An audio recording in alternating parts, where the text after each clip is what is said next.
Welcome to ThoughtWorks Live.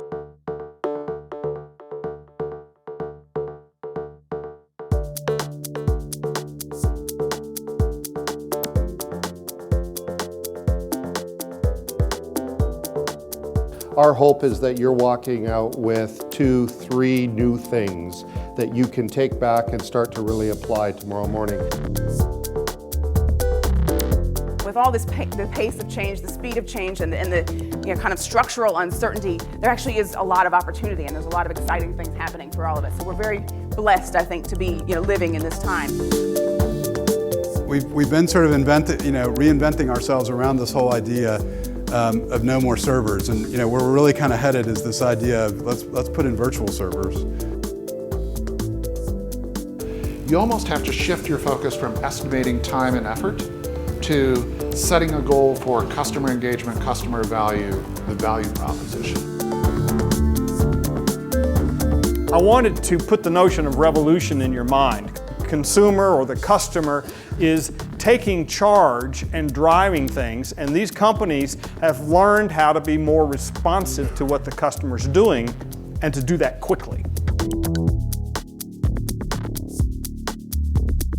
The internet kind of grew with the web in the 90s, and as we shifted into the 2000s, more and more people begin to say there's a heck of a lot of data out there, lots of traffic that we have to deal with. How do we cope with that?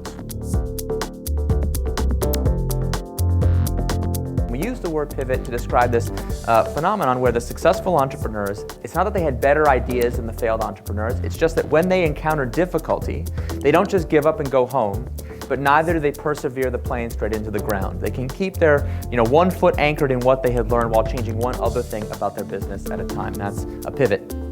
A change in strategy without a change in vision. And the reason why lean startups are more capital efficient is not because we eat ramen noodles or have crappy office.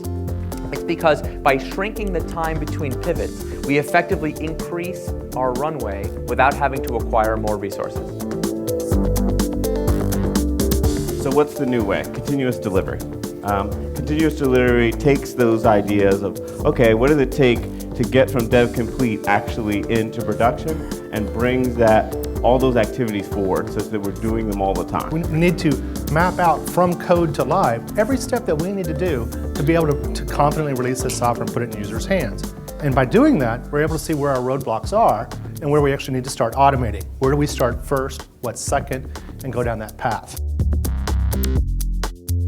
In an agile environment, what happens in the beginning, we got a little bit of documentation, a little bit of plan, a little bit of requirements, a skeleton architecture.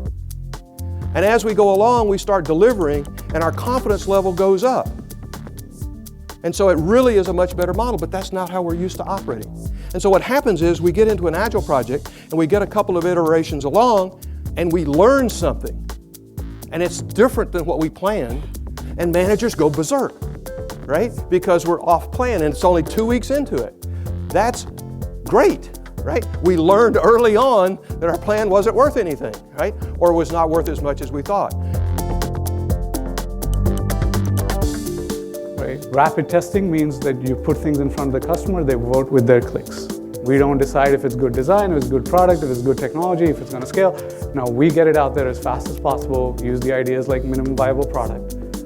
And then we let the customer vote with their clicks. If they don't click on it, that was a dud. If they did, that was great.